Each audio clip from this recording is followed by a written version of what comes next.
सम्मानित भुजबल साहब, शेफालिका जी, अरविंद जी, हमारे सुनील सरदार जी और तमाम आयोजकगण और उपस्थित सम्मानित बुजुर्गों, बुद्धिजीवियों, छात्रों,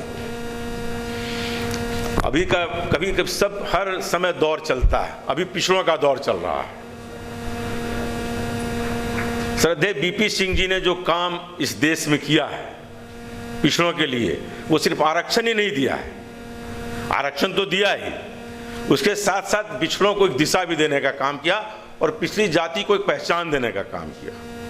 हमारे देश के जो वर्तमान प्रधानमंत्री हैं सम्माननीय नरेंद्र मोदी जी, उसके सारे नेता कहते हैं कि नरेंद्र मोदी पिछड़ा है। आप देखिएगा कि आप सुनिए, उसके जो राष्ट्रीय अध्यक्ष हैं जेपी नड्डा जी बोलते हैं नरेंद्र मोदी पिछड़ी जाति का प्रधानमंत्री है। उसके गृह मंत्री बोलते हैं ये पहला पिछड़ा प्रधानमंत्री। क्या बोलते हैं, उसके जितने नेता हैं, भूपेंद्र यादव जी से लेके जितने नेता हैं, सब कहते हैं ये पिछड़ी जाति का है। और आप जान लीजिए आरएसएस का एजेंडा है। नरेंद्र मोदी जी को जब उसको कैंडिडेट बनाना था तो उसने आरएसएस ने कहा कि आप अपनी जाति को पिछड़ा में शामिल कर लो, जो दानी साहब ने कहा, और पिछड़ा में शामिल करके जब चौगदा का चुनाव लड़ने लगा तो बोला मैं पिछड़ी जाति का हूं। ये बीपी सिंह जी का देन है, जो पिछड़ी जाति को कोई पूछता नहीं था, कोई जानता नहीं था, समझता था कि अदर बोगस क्लास है ओबीसी को, उस जाति को बीपी सिंह ने मुख्य धारा में ला दिया। और आज देश का प्रधानमंत्री किसी को बनना होता है आरएसएस जैसे मजबूत संस्थान को, तो वो भी कहता है ये पिछड़ा जाति का, जबकि आरएसएस का कोई भी सरसंचालक पिछड़ा जाति का आज तक देश के इतिहास में नहीं हुआ है। प्रधानमंत्री जब देख रहा है कि हमारे वाजपेयी जी नहीं बन पाए दूसरी बार, तो उन्होंने अपना एजेंडा बदला। सरसंचालक सारे उच्च जाति के हुए, खासतौर में ब्राह्मण जाति के हुए, एक को छोड़कर राजपूत हुआ। उसका वो ऐसे मजबूत संस्था को भी पिछड़ा जाति का नाम लेना पड़ रहा, उसका नाम है बीपी सिंह।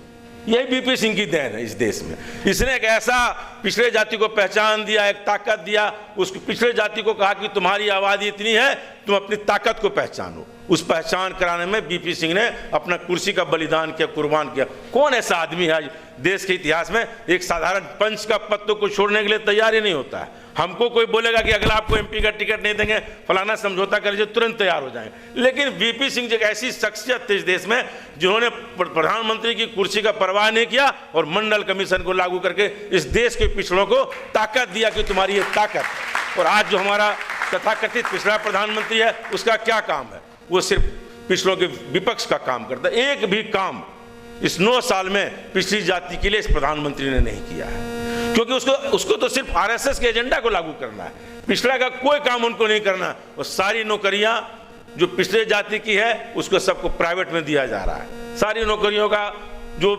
चाहे वो सबसे बड़ी संस्थान जो रेलवे नौकरी देने वाली है, उस संस्थान में तो सिर्फ कॉन्ट्रैक्ट पर बहाली हो रहा है। कंप्लीट रूप से जितने कॉन्ट्रैक्ट पर बहाली हो रहा है वो, और उससे किसको नुकसान हो रहा है? जो पिछड़ी जाति के लोग काम करते थे, उनको जिस काम के लिए सरकारी नौकरी में रहते 50,000 रुपये मिलते थे, आज 10,000 में करना पड़ रहा है। ये तो सिर्फ पूंजीपति का काम कर रहा है। हमारे लोगों ने कहा कि अब्राहम लिंकन ने काम किया था श्वेतों के लिए। अब्राहम लिंकन की परिभाषा भी थी, democracy is of the government for the democracy is government of the people for the people and by the people.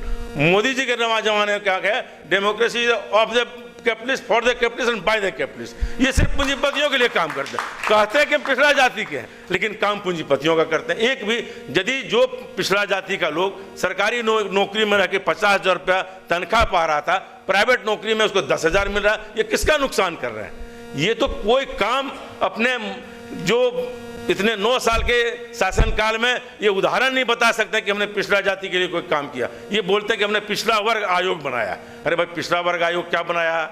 वो कोई काम का है ही नहीं। जब नौकरी बचेगी नहीं, सारी नौकरियां प्राइवेट में चली जाएगी, तो पिछड़ा वर्ग आयोग किसका जांच करेगा?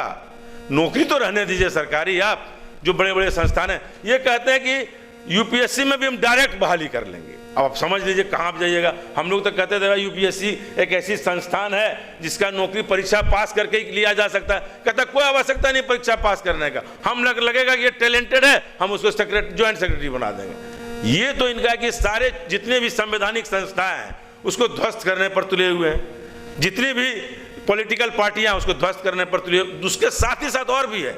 जो पिछड़े वर्ग के नेता हैं उसी के यहाँ ईडी का रेट पड़ेगा, उसी के यहाँ इनकम टैक्स का रेट पड़ेगा, चाहे वो कोई भी हो। आप लालू यादव से उठा के छगन भुजबल तक को ले लीजिए, सारे जितने पिछड़े वर्ग के इस देश में नेता है सबको जेल में डालने का। किसी अगड़े जाति के नेता को जेल में डालता क्यों? क्योंकि उसको आरएसएस उस दिन गद्दी से हटा देगा। वो तो आरएसएस का कठपुतली प्रधानमंत्री है।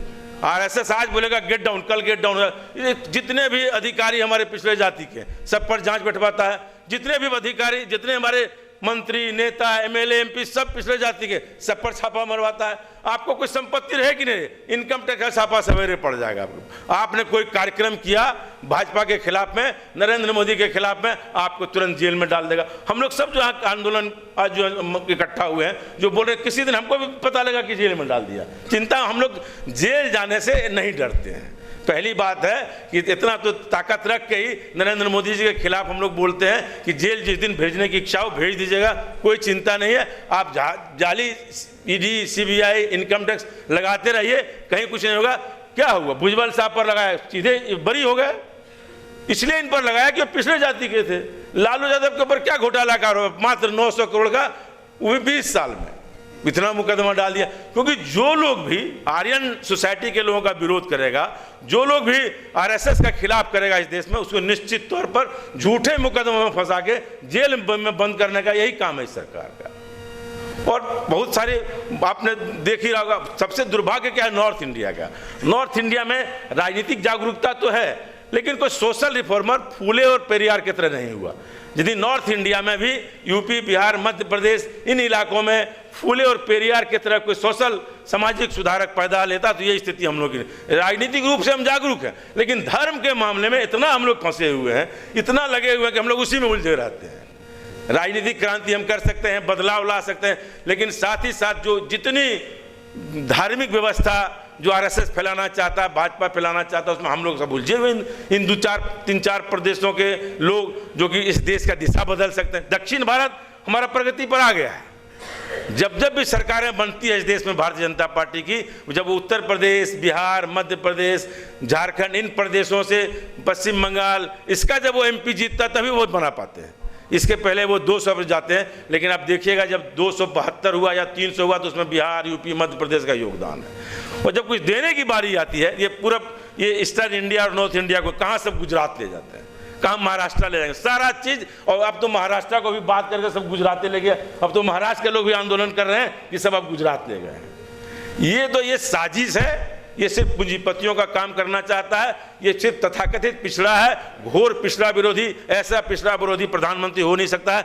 यदि बीपी सिंह जी आज जीवित रहते, निश्चित तौर पर जो बुलडोजर चल रहा है सारे दलितों, पिछड़ों, मुसलमानों पर, जहां जहां उनकी राज्य सरकारें हैं, निश्चित तौर पर वो खड़ा होते।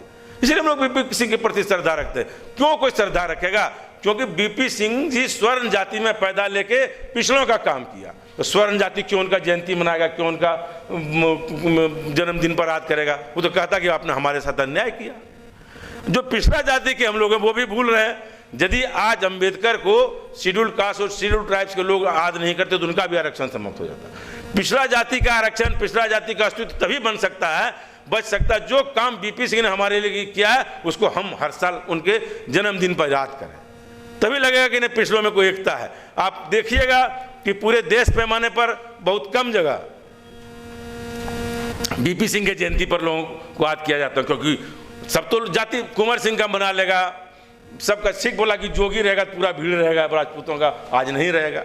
इसलिए हम पिछड़ा जाति के जो लोग इस देश में हैं उसको जागना पड़ेगा, समझना पड़ेगा। और जो आने वाला समय है उसमें मजबूती के साथ जो वर्तमान सरकार है उसको उखाड़ फेंकना पड़ेगा। नहीं तो न आरक्षण बचेगा न देश बचेगा। ये सारे चीज़ को समाप्त करके पूंजीपतियों के हाथ में देने का काम करेगा। इन्हीं चंद शब्दों के साथ हम आपको बहुत बहुत धन्यवाद। बीपी सिंह के प्रति हम लोग की यही श्रद्धांजलि है कि उनके बताए हुए रास्तों पर चलें, उनकी कुर्बानी को याद करें कि उन्होंने प्रधानमंत्री का कुर्सी छोड़ के आपको मंडल आरक्षण दिया है। इन्हीं चंद शब्दों के साथ जय हिंद।